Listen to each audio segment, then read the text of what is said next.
estava aqui pensando sobre o que a Bíblia realmente é. A Bíblia, na verdade, é uma janela, e ela não fala de Deus. Se equivoca quem acha que a Bíblia é um livro que fala de Deus. A Bíblia é um livro que fala de pessoas que andaram com Deus.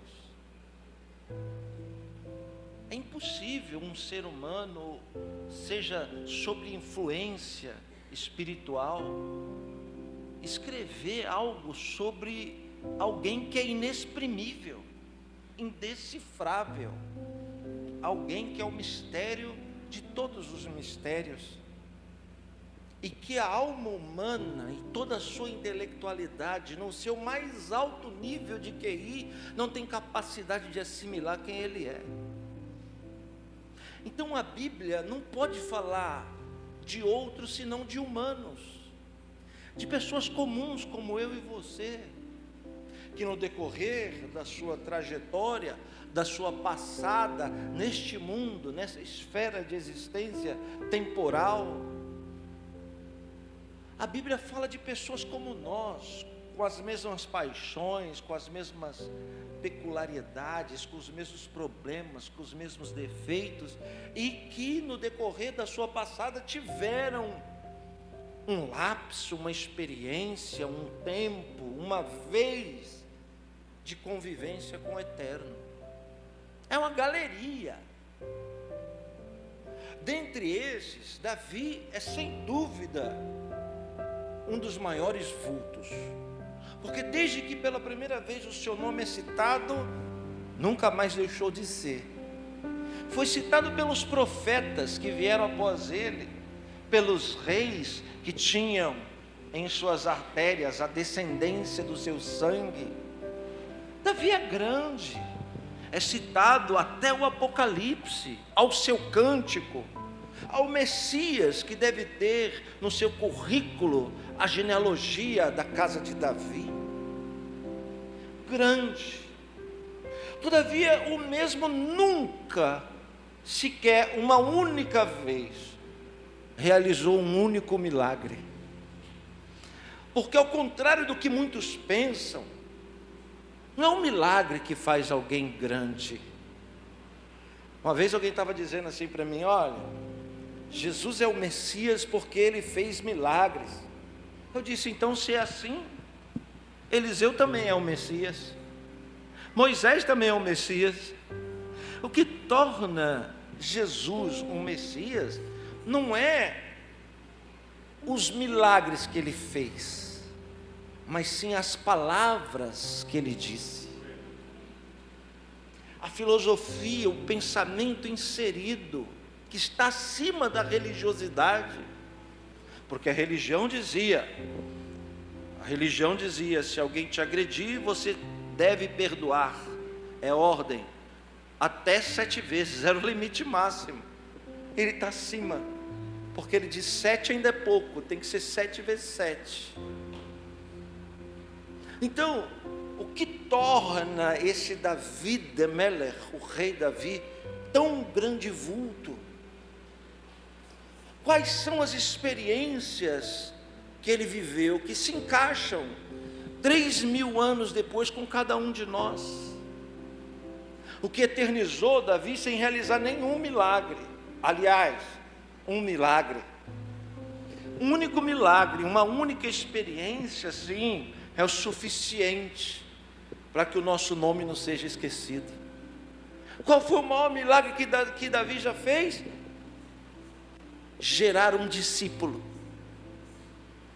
Gerar um discípulo é uma das coisas mais difíceis que existe no mundo. Gerar alguém que vai dar continuidade à sua história. Você morre, mas a sua história continua viva através de um discípulo.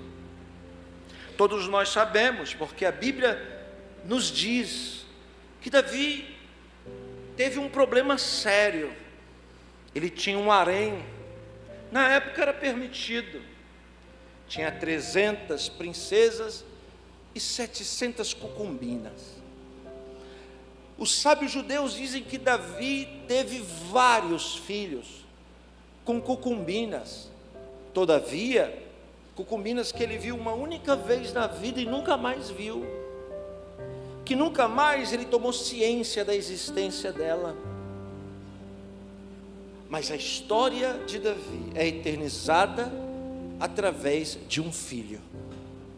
E o filho gerado da sua tragédia, um filho gerado do seu fracasso, um filho gerado da sua vergonha, do lamaçal, do charque, do manguezal das suas imundícias.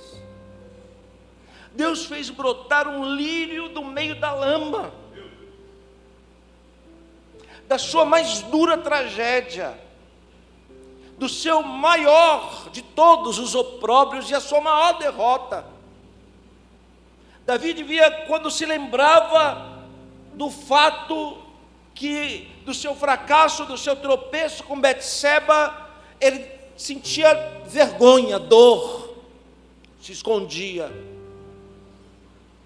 Mas Deus tratou aquela fraqueza e fez Davi acreditar que Deus era capaz de daquela lama fazer brotar um trono, um tronco, um lírio, uma flor.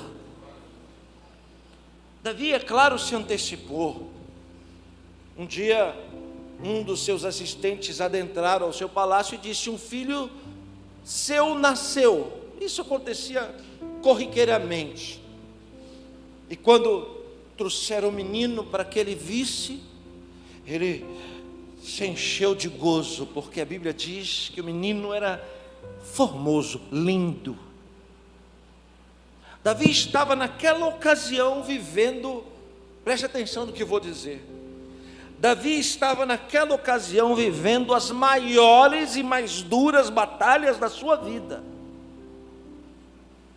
Então, quando ele pega essa criança no 8º dia, para fazer a aliança dos seus antepassados, chamada de Brit Milá, ou de circuncisão, ali se dá o nome ao menino. Então, no meio da sua maior guerra, Davi levanta esse menino, consagra ele a Deus e o coloca o nome Avshalom,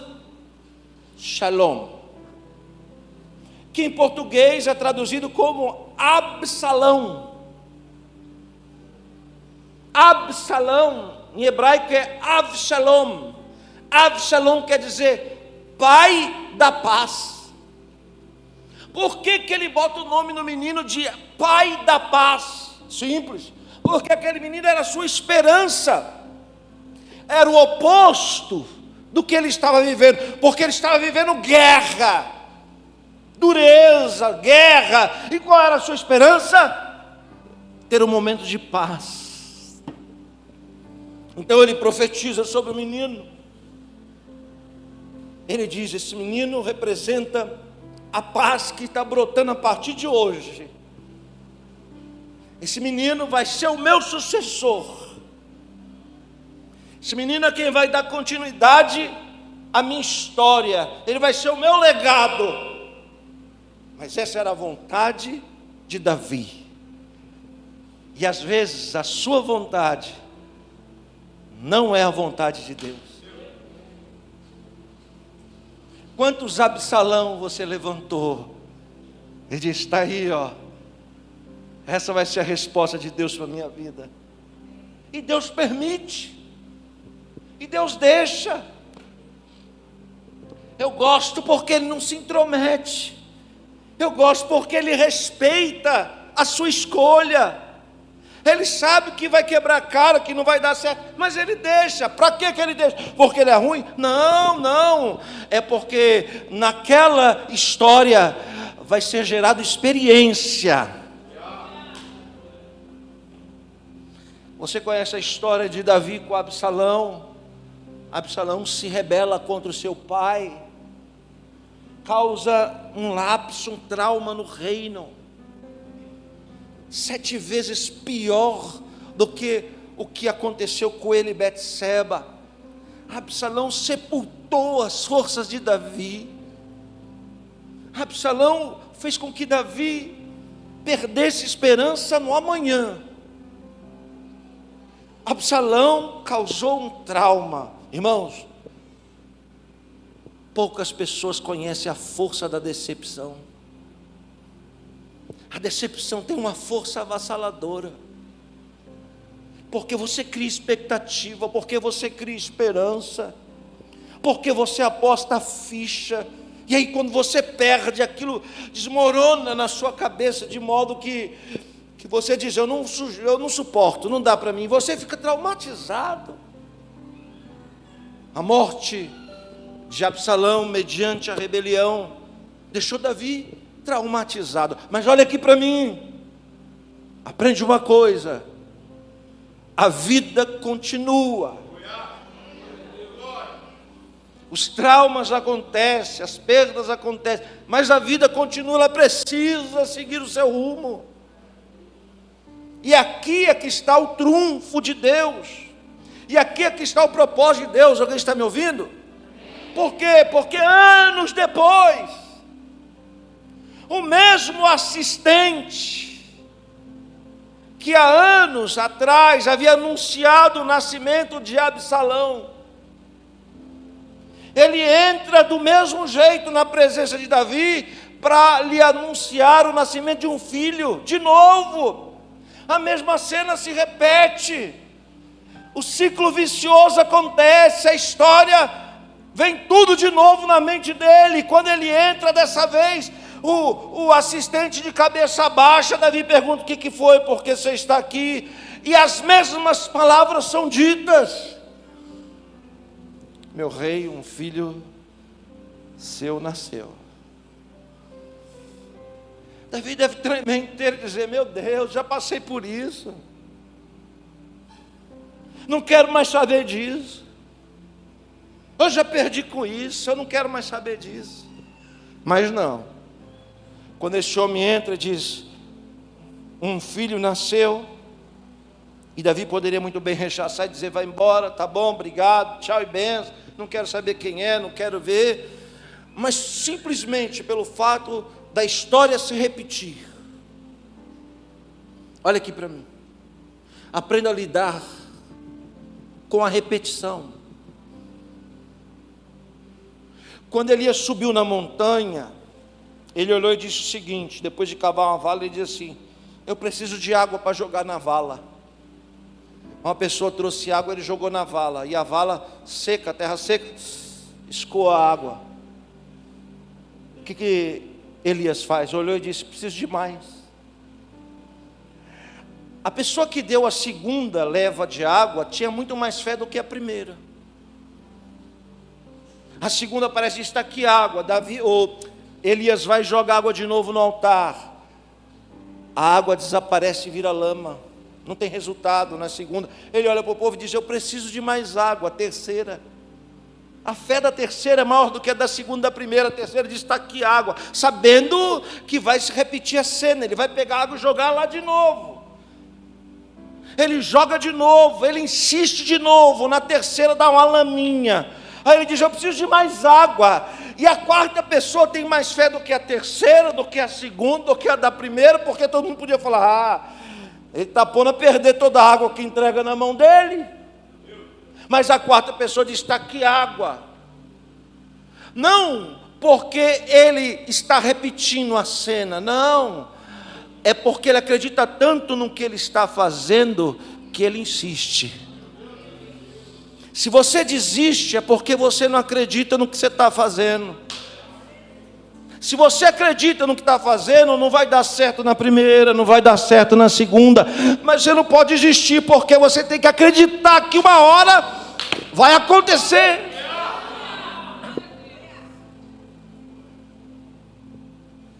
Ele ouve aquela voz: nasceu um filho. Ele diz: tá bom. Foi exatamente nessa mesma época que você, anos atrás, me anunciou, há décadas atrás, anunciou o nascimento de Absalão, do pai da paz. Estou vivendo guerra de novo, mas eu tenho esperança. Traz o menino. Quando trouxe o menino, formoso, Ele levantou o menino e disse: esse vai se chamar Shlomo, Salomão. Ao outro, Avshalom. Ao segundo, Shlomo. Salomão quer dizer pacífico. Ele poderia ter colocado qualquer outro nome, mas ele tinha tanta convicção que ele insistiu. Eu sou homem de guerra, mas o meu sucessor será homem de paz. Porque tem guerra que o seu sucessor não vai aguentar. É você que tem que lutar lá. Talvez você está construindo um legado para que os seus descendentes tenham um tempo de paz. Davi nunca viveu um período de paz. Desde o dia que ele derruba aquele gigante até o último suspiro, foi guerra, ameaça, pressão. Sabe por quê? Porque pressão é para quem é forte, é para quem é grande. Frouxo não aguenta pressão. Salomão nunca iria aguentar 10% do que o seu pai aguentou. Salomão nunca ia aguentar viver 10% da pressão que o seu pai viveu. Forjado como era o seu escudo, como era a sua espada. Então talvez você esteja passando por coisas para que os seus filhos não passem. Talvez você esteja vivendo por coisas para que os seus filhos não vivam. Eu passei fome quando era criança. Pois é, para que os seus filhos não passem hoje. Deus vai te dar graça para que eles não saibam o que é fome. Eu não tive estudo quando era pequeno. Tá bom, isso foi você, porque os seus filhos terão estudo e serão reconhecidos. Eu não tive casa. Pois é, isso foi você, Davi, porque os seus filhos vão ter casa, e essa casa será feita pela sua mão. Então você vive coisas que não é para você. Você é uma barreira. Davi, como foi dito aqui no texto que foi lido, no final da sua vida ele disse: não quero oferta de ninguém, porque eu vou eternizar o meu nome fazendo um templo para Deus. Eu acho interessante isso. Tem tudo a ver com os dias que nós estamos vivendo. Olhe para mim, preste atenção. Mas o que isso tem a ver? Preste atenção. Deus é um Deus de localidade. Deus é um Deus de endereço. Daqui a 10 anos, milhares de pessoas nunca mais pisarão dentro de uma casa de Deus, de uma igreja, de um templo. Elas vão assistir cultos e palavras na internet. Elas vão dizer: não precisa mais de um habitáculo, não precisa mais de um templo, não precisa mais de uma casa, eu assisto o culto aqui. Nós estamos caminhando para isso. Mas quem é que te disse que não precisa? Porque Deus não foi. Deus disse: eu quero um endereço para que a minha glória se manifeste no meio do povo. Para que serve o endereço? Para servir de referência. Porque Deus é extremamente, o mundo espiritual é extremamente territorialista. Quando os portugueses colocaram os pés aqui pela primeira vez, lá em Cabralha, na Bahia, 22 de abril de 1500, a primeira coisa que os portugueses fizeram, fincaram a cruz. E antes de falar com qualquer um, fizeram a missa. Escreveram a carta para o rei de Portugal e disseram: descobrimos um território e já o demarcamos com a cruz do nosso território Portugal. Território. As entidades agem por território. Cada lugar existe uma potestade, um principado. Deus é Deus territorialista, preste atenção. Há uma briga em Israel gigantesca para se construir o templo que não existe. É simples. Já que não pode construir lá em Jerusalém, por que não constrói esse templo em qualquer outro lugar? Por que não faz esse templo em qualquer outro lugar? É simples, porque Deus disse, esse templo tem que ser em Jerusalém, tem que ser no Monte Moriá. O templo vai servir de quê? De referência, para quando as pessoas passarem em Jerusalém, olhar e dizer, foi ali que Deus falou comigo, foi ali que Deus curou a minha esposa, foi ali que Deus abriu as portas para mim, foi ali que eu ouvi Deus tratar comigo, foi ali. Então por isso que Deus quer a materialidade do habitáculo, o endereço. E Davi ia fechar com chave de ouro, tão de ouro que ele diz, não precisa ninguém trazer nada, deixa eu sozinho receber essa glória, eu mesmo vou fazer sozinho. Aí o Eterno aparece para ele e diz, não vai dar tempo, não vai dar tempo. Mas olha aqui, Deus não deve nada para ninguém. O que não der tempo para cumprir na sua vida, Deus cumpre na vida dos seus filhos.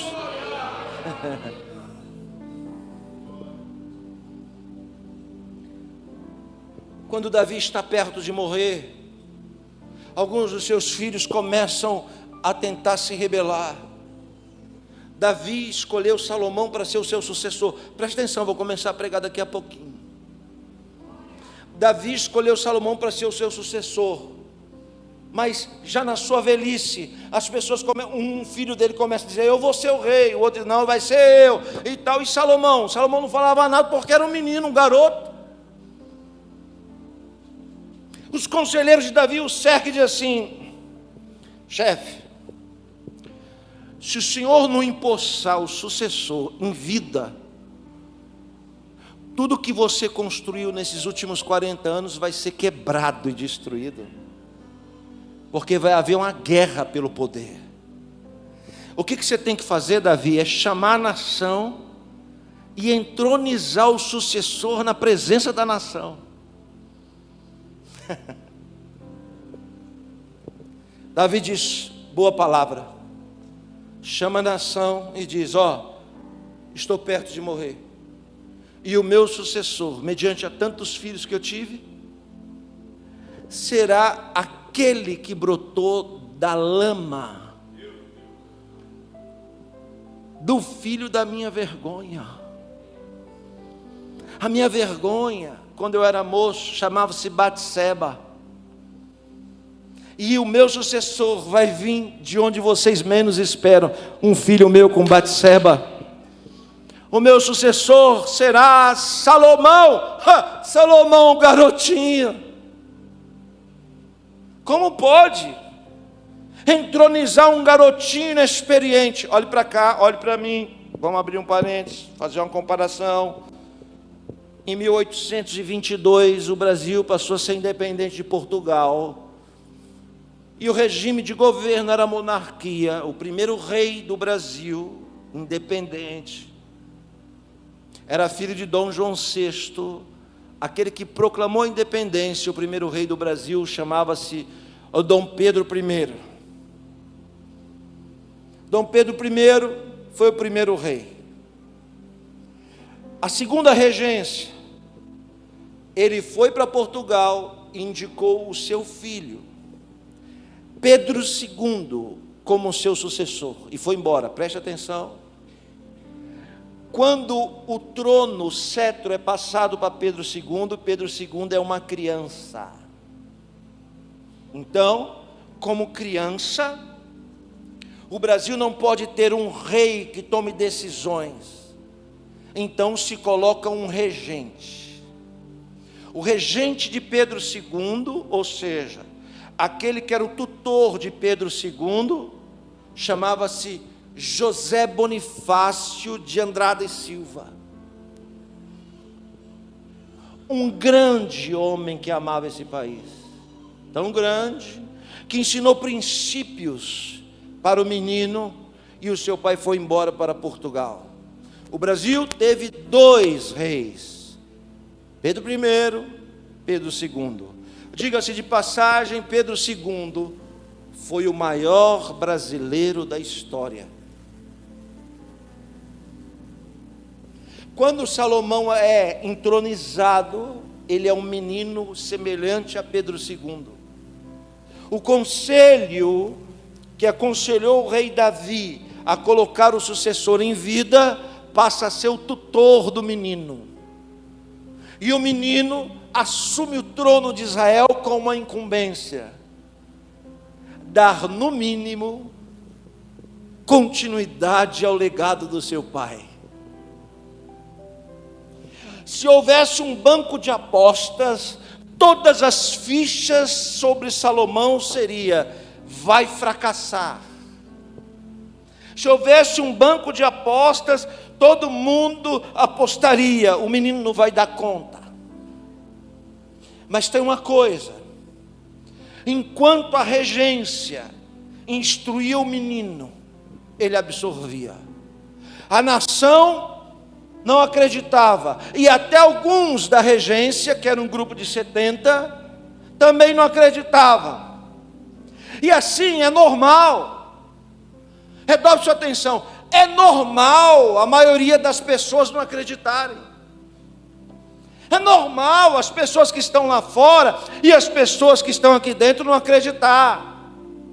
Não acreditar olhando para o seu tamanho e comparando com o tamanho da sua missão. É normal não acreditar olhando para a sua capacidade e olhando para o tamanho daquilo que você tem que realizar. É desigual, é um degrau muito elevado. Ou seja, se espera muito de alguém que mal pode cuidar de si. Mas observe uma realidade: Deus não vê as coisas como elas são, Deus vê as coisas como elas serão. O que você precisa aprender? Respeitar o processo. Não pule fases, respeite o processo. Deus vai confirmar que Salomão é mesmo escolhido através da circunstância que vai aparecer, os problemas que vão brotar. Deus permite que apareçam problemas, mas é para confirmar você na presença daqueles que não acreditam que você é o escolhido dele. 3 coisas aconteceram na vida de Salomão que deram a ele uma fama única. A fama de Salomão é o homem mais sábio do mundo. A fama de Salomão é o homem mais rico do mundo. Sim ou não? Sim. Por que essa fama? Porque apenas 3 coisas aconteceram que foi uma confirmação de Deus na vida dele, para que todos passassem a acreditar nisso. Levante a sua mão direita. 3 coisas vão acontecer. Uma coisa por ano, a partir da data de hoje. Em 25 vai acontecer uma coisa que vai deixar muita gente desconfiada, de boca calada e de olho estatalado. Uma circunstância que vai acontecer na sua vida, que humanamente falando, as pessoas lá fora vão dizer: agora eu quero ver como é que ele vai se virar, agora eu quero ver como é que ela vai fazer. Deus vai permitir isso para confirmar para as pessoas lá fora que você está no caminho certo e que existe um propósito na sua vida que é maior que você. Vai acontecer outro em 26 e outro em 27. De 27 para frente, não precisa acontecer mais nada, porque vai estar consolidado que o chamado de Deus na sua vida, a eleição de Deus na sua vida, ela é imutável e ela é real. Quando Salomão já é moço, instruído na Torá, aparece o primeiro desafio. Qual é o primeiro desafio? Salomão escreveu 3 livros. O primeiro, são as 3 fases da vida, né? Primeiro, na tenra idade, moço, ele escreve o livro erótico de Shir Hashirim. Shir Hashirim quer dizer Cântico dos Cânticos. É o calor da matéria aguçada. E de forma profética escreve o relacionamento entre Deus e a sua noiva. Mas ainda é muito carnal, está muito denso. Na sua meia-idade, ele já não está tão denso, já flutua mais. A materialidade já não está o levando muito, a carnalidade já não o leva muito para o fundo. Então, na sua meia-idade, ele escreve o seu segundo livro, chamado em língua hebraica de Coelet. Coelet quer dizer provérbios. Os olhos dele em Cantares é só para a matéria, mas em Provérbios, na meia-idade, ele já julga, ele já pondera, ele já busca um equilíbrio. No final da vida ele escreve o seu ápice, Mishlei. Mishlei quer dizer Eclesiastes, livro do pregador. O cabeçalho dos 3 livros é assim: do primeiro, palavra de Salomão, peito cheio, se gloriando, diz, filho de Davi, rei de Israel. O segundo livro ainda está um pouco orgulhoso, e ele escreve de novo, estas são as palavras do filho de Davi, o rei de Israel. Mas lá no terceiro livro, já velho, experiente, ele já não se chama de rei, ele já não menciona o cabide da grandiosidade de seu pai. No último livro ele vai dizer, palavras do pregador. Se ele achava que ser filho de Davi e rei era grande, na vasta sabedoria e experiência, ele diz, ser pregador é muito maior do que ser rei. Ser um arauto de Deus é muito maior. E no último livro, lembra? O primeiro é denso, carnal. O segundo meio a meio, tá? Julgando a vida. Mas no último ele escreve assim, Torul, torul, verete, torul. Vaidade, vaidade. Tudo é vão.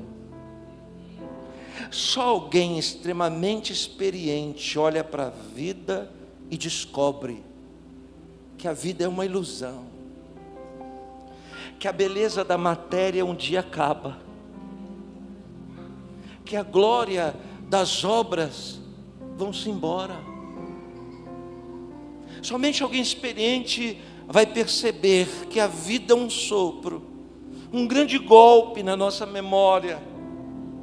Às vezes eu me pego pensando, puxa, ainda ontem eu era um menino, hoje já estou me preparando para cumprir a minha missão. Eu vejo como tudo é uma tremenda de uma ilusão. 3 coisas aconteceram alinhadas com os 3 livros. A primeira, quando ninguém acreditava muito no governo de Salomão, eles tiveram a ideia, vamos testá-lo, para ver se ele é apto para ser o nosso rei. Como? Pegaram 2 mulheres amigas, íntimas, brigando. Elas foram diante do sinédrio, dos juízes, olhe para mim, e chegaram para os homens mais sábios de Israel e disseram, as 2, uma com um bebê no colo e a outra também. Você conhece a história, eu ganho tempo. Um dos 2 bebês mortos. Elas chegam diante dos homens mais sábios de Israel e diz o seguinte, olha aqui para mim, essa noite nós dormimos 4 juntos, quando acordamos, um bebê estava morto.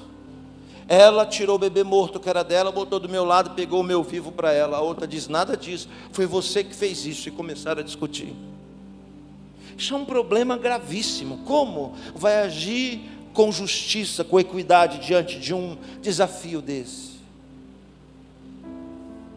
Os homens mais sábios não tiveram resposta, então eles disseram, chegou a hora da gente testar o menino. Chegou a hora da gente testar o menino para ver se ele anda, se ele está preparado para andar com as próprias pernas. Chegou a hora da gente ver se ele tem a resposta que nós sábios não temos. Levaram as duas mulheres perante ele, e quando ele chegou, que ele viu a cena, que a história é contada. Então, a sabedoria, que é algo que existe lá em cima, não existe aqui embaixo. O que existe aqui embaixo é inteligência. E todos nós temos a mesma capacidade intelectual. Porque uns são mais do que os outros? Simples. É porque esses que são mais do que os outros exercitam mais, praticam mais, trabalham mais e se tornam mais inteligentes. Mas todos nós temos a mesma limitação intelectual. Inteligência é algo deste mundo, sabedoria é algo do mundo de cima. O problema é que tem pessoas que vêm para a igreja, por culto, se aproximam de Deus e ficam pedindo para Deus coisas aqui deste mundo de baixo, e que qualquer um tem, sendo que Deus te dá a oportunidade de você pedir algo que só tem lá em cima, e que Deus só pode dar para aquele que o busca. Buscai o meu reino, é lá de cima, a minha justiça, lá de cima. E aí, ó, terra, tudo é acrescentado. O que Salomão busca? Ele busca algo que os homens não têm. Então, trouxeram aquela mulher, aquelas duas mulheres brigando, e o menino que ninguém dava nada. Ouve a história, fala, tá bom, vocês querem que eu dê uma resposta? Sim.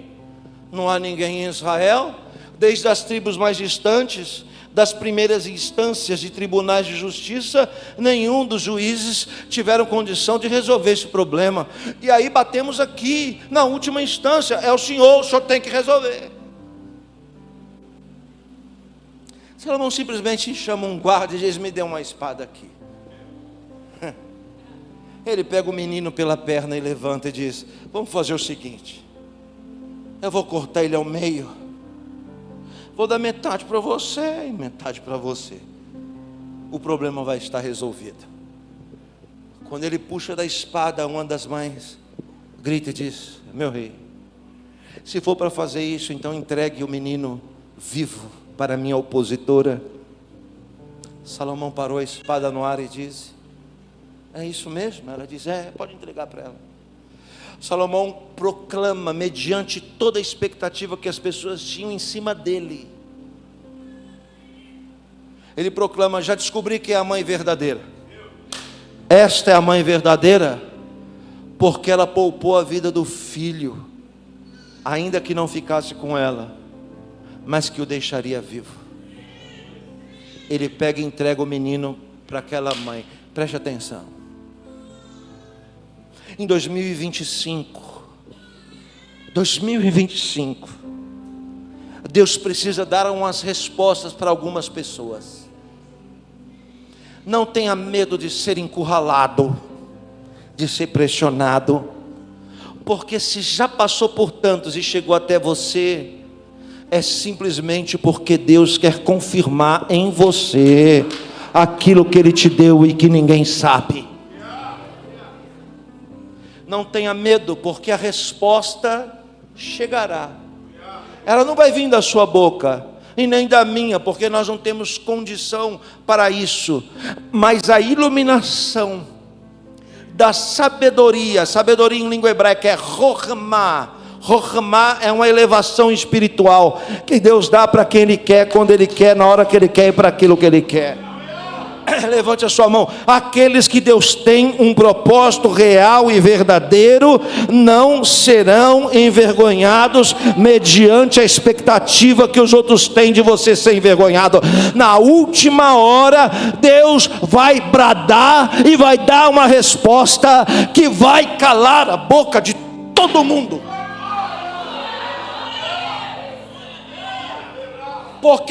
Porque Salomão é encurralado, e aquele livramento através daquela resposta, e aquele problema resolvido, fez com que a nação entendesse: este é capaz de nos governar acima daqueles que o aconselharam até hoje.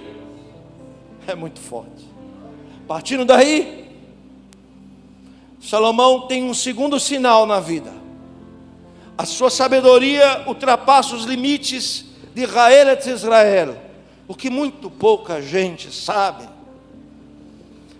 é que, acredite você ou não, o que eu vou falar é algo que nós acreditamos. Salomão e suas caravelas, ou melhor, os seus barcos enviados por ele, estiveram aqui no Brasil 1000 anos antes de Cristo. O texto sagrado vai dizer assim, que os barcos de Salomão viajaram para uma terra, até então a arqueologia bíblica não sabe qual, uma terra distante, está escrito no livro das crônicas, e de lá trouxeram ouro em grande quantidade, e madeiras nobres em grande quantidade, para a construção do templo. É muito forte isso. No norte do país, Brasil, tem um grande rio. Esse rio foi dado-lhe um nome em homenagem a Salomão. E até os dias de hoje, na língua indígena, o rio possui o mesmo nome: Solimões. Solimões na língua indígena é Silomo na língua hebraica. Na mesma floresta do norte do Brasil, existe dentro de caverna, escritos em hebraico arcaico, frases básicas da fé judaica, como Shema Israel, Adonai Elokeinu, Adonai Echad, Baruch Shem Kavod Malchut Leolam Vaed.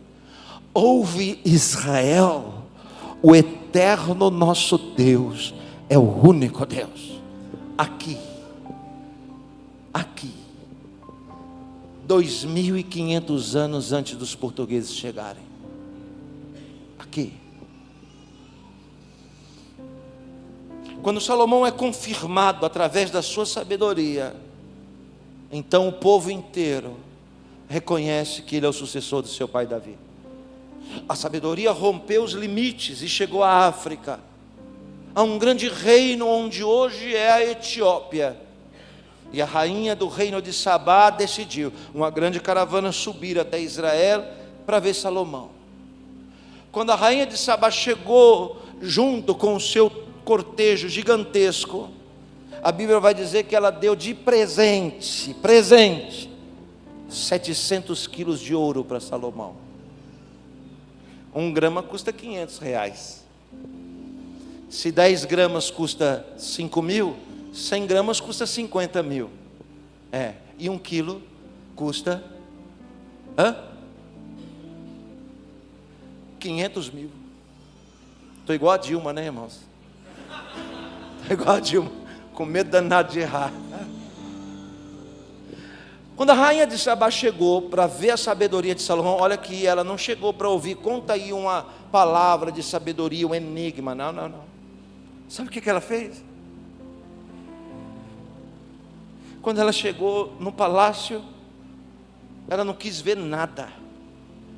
O primeiro lugar que ela foi visitar foi a cozinha. Isso é até uma dica, né? Para os meninos que estão prestes a casar. Quer conhecer a sua noiva? Vai um dia de surpresa na casa dela e olha a cozinha. Meu Deus. Porque se a cozinha estiver virada dos avessos, pode acreditar que a sua vida também vai ficar virada dos avessos. A cozinha fala muito mais do que você pensa. A rainha de Sabá, quando entrou na cozinha de Salomão, que ela viu a grandeza da cozinha, ela pediu para ver as panelas. Já está, ó o amigo anotando. Panela, boa, panela.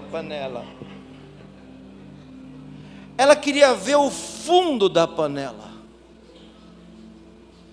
E aí ela teve certeza da grandeza de Salomão, quando ela viu o fundo das panelas de Salomão. Sabe o que estava escrito lá? Santidade ao Senhor.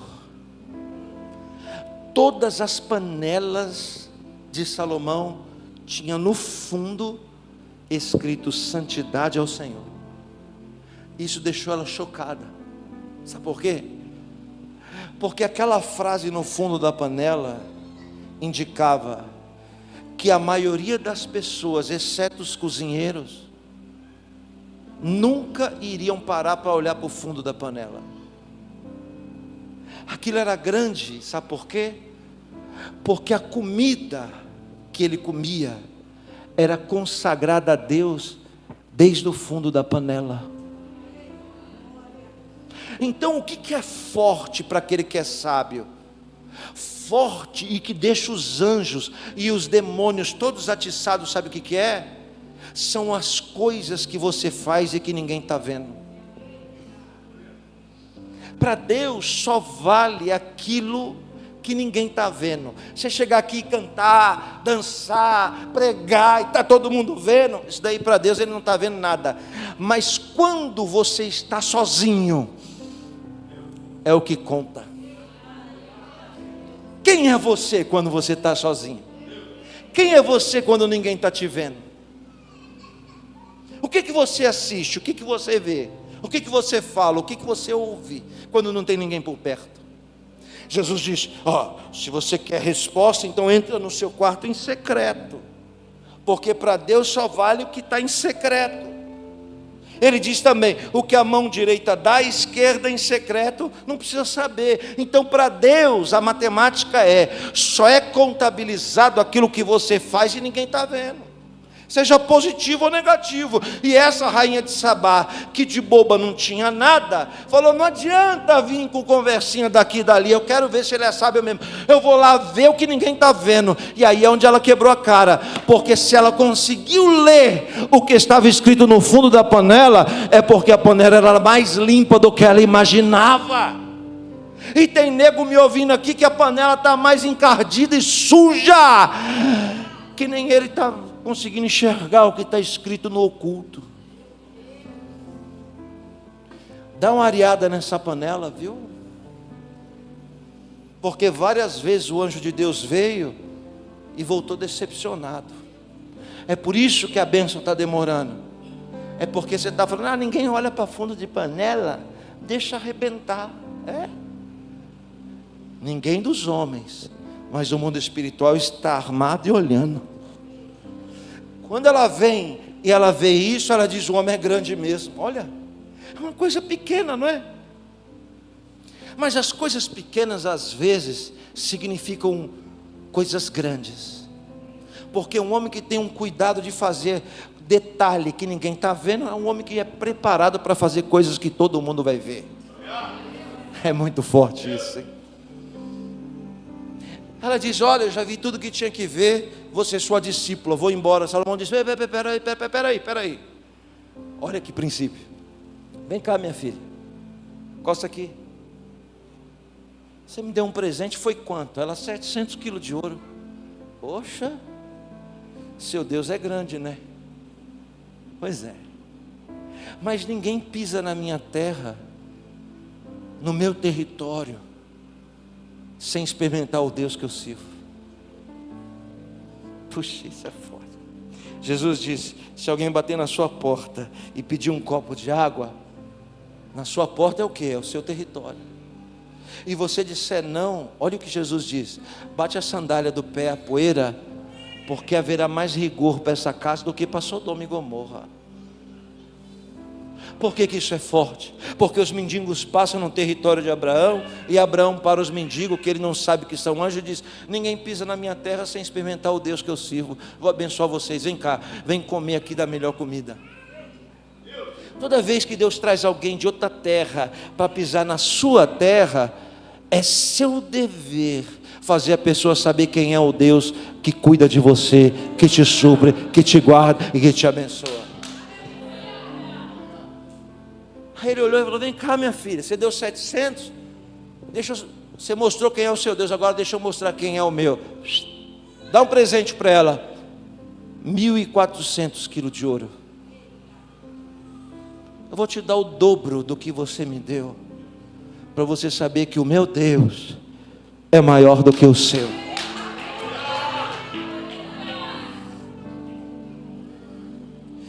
No final da sua vida, Salomão vai eternizar o seu nome, vai fechar com chave de ouro, concluindo o plano do seu pai, construindo aquilo que nós chamamos em língua hebraica de Beit Hamikdash. Beit Hamikdash, a casa da glória de Deus. O templo que Salomão fez foi uma das 7 maravilhas do mundo antigo e ficou de pé por 400 anos. Pessoas do mundo inteiro iam para Jerusalém só para ver o templo que Salomão fez. Oh, detalhe, eu disse pessoas do mundo inteiro, isso quer dizer que aquele templo era exclusivo para os judeus.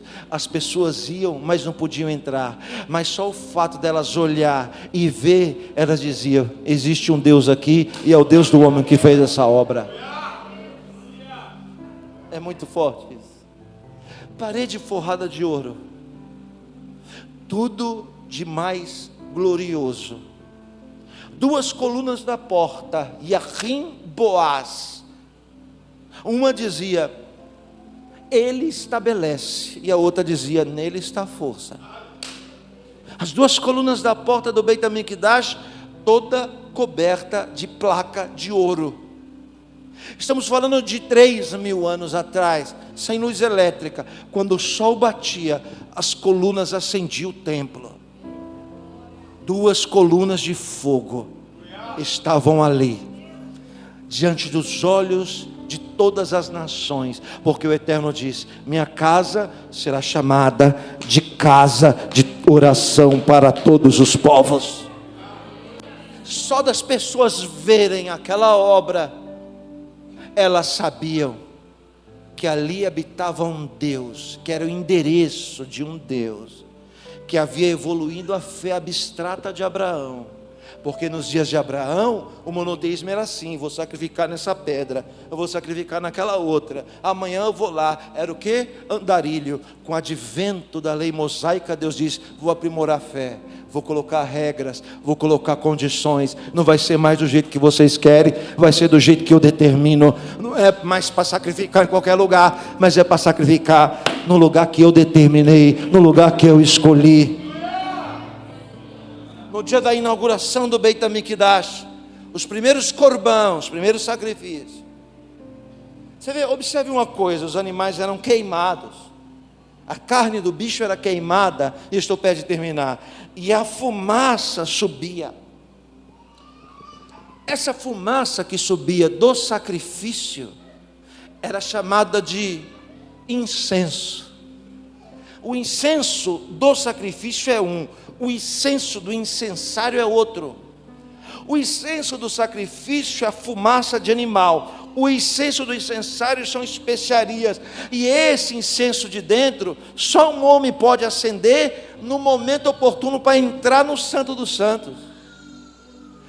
Já esse daqui, Deus disse: e o fogo jamais se apartará do altar, nunca será apagado, para que haja incenso contínuo perante as minhas narinas. Olha que coisa! Quer dizer o quê? Que aquela fumaça que sobe é a representação da oração. Preste atenção no que estou dizendo. O templo não existe mais hoje. Fazem 2000 anos que ele foi destruído. Os romanos destruíram o segundo templo, que era o de Herodes. Uma vez não tendo templo, também não tem sacrifício. Se não tem sacrifício, não tem incenso. Se não tem incenso, não tem oração. Se você entrar numa sinagoga, você vai ficar totalmente fora. Por quê? Porque o culto e a liturgia sinagogal é reza após reza, muita oração. É só oração contínua. E um dia eu perguntei para o rabino assim: mas por que reza tanto? Por que ora tanto? Ele disse: porque as orações substituem o sacrifício. 3 coisas sustentam o universo, e tudo com a letra Tzav: Tzedakah, Techuvá e Tefilá. Tzedakah, atos de justiça. Techuvá, arrependimento. Tefilá, oração. Acabei de dar para vocês um código, hein? 3 coisas sustentam o universo: ser justo, orar e se arrepender. Essas 3 coisas faz o pequeno ser grande, faz o fraco ser forte. No dia da inauguração, que todo mundo veio trazendo um corban e pôs a mão no peito de todo mundo, ele disse assim: pessoal, é o seguinte, eu sei que vocês querem fazer o sacrifício, mas ninguém vai fazer antes que eu, não. Chamou os conselheiros e disse assim: qual foi o maior sacrifício que já fizeram na história de Israel? Os conselheiros foram e puxaram nos livros das crônicas e disseram: o maior sacrifício da história foi o seu pai que fez quando a arca chegou em Jerusalém. Quantos? Desde da casa de Uzá até aqui, a cada 7 passos quantos foram feitos? 490. Está bom. O maior de todos é 490? É. Então eu vou fazer 1000. E ele sozinho sacrificou 1000 holocaustos para o Senhor. Olha aqui. Nunca ninguém tinha feito 1000. O máximo era 490. Ele fez 1000. Na hora que ele fez 1000, lembra do que eu disse? A fumaça subia e Deus ouvia a oração no céu. Porque Deus ouve pelo nariz, como um incenso suave ante as suas narinas. Quando as pessoas oravam, Deus ouvia a oração no céu. Todo mundo sacrificava, Deus recebia no céu. Quando Salomão fez 1000, Deus falou: eu não vou receber aqui no céu, eu vou descer lá na terra e vou receber lá onde ele está oferecendo. A Bíblia diz que a Shekhinah da Kadosh Baruch Hu, a presença de Deus desceu, de modo que ninguém conseguia ficar de pé, porque o que ele fez, nunca ninguém fez. Uma vez fazendo o que nunca ninguém fez, Deus também fez aquilo que ele nunca tinha feito. Ele recebia em cima, mas quando ele sacrificou, Deus desceu para receber embaixo. Então a gente canta, ora, a gente faz de tudo, mas é muito pouco para que ele desça aqui para receber junto conosco. Ele recebe lá em cima, como recebe de todo mundo. Aquele menino que era a esperança de seu pai se tornou o vulto maior da história. Por quê? Porque ele carregava nos seus ombros algo que era maior do que ele: o propósito. O propósito que Deus tem na sua vida é muito maior do que você. O propósito que Deus tem na sua vida é muito maior do que você está passando, do que o que você já passou e daquilo que você ainda vai passar. Maior do que tudo isso é o propósito. E é esse propósito que te sustenta. Cada cena que acontece é uma escola, é um aprendizado. Ninguém acreditava no menino até as mulheres aparecerem na frente dele. Você entendeu? Até o problema que ninguém tinha capacidade de resolver aparecer na frente dele. É isso que vai acontecer. É isso que vai acontecer com você. Tem algo vindo aí, humanamente você não sabe lidar, ou talvez já veio, ou talvez você está no meio dessa marola, dessa onda, desse tsunami, e Deus me traz aqui para lhe dizer: calma, eu vou te dar algo que não está embaixo, está em cima, e vou te revelar, seja em sonho, seja como for, no mistério, como você deve agir, como você deve fazer. Nem você sabe, mas na hora que você fizer, as pessoas vão dizer: isso daí não é dele não, hein? Isso daí não é dela não. Isso daí só pode ser coisa de Deus na vida desse rapaz. Feche os seus olhos, feche os seus olhos.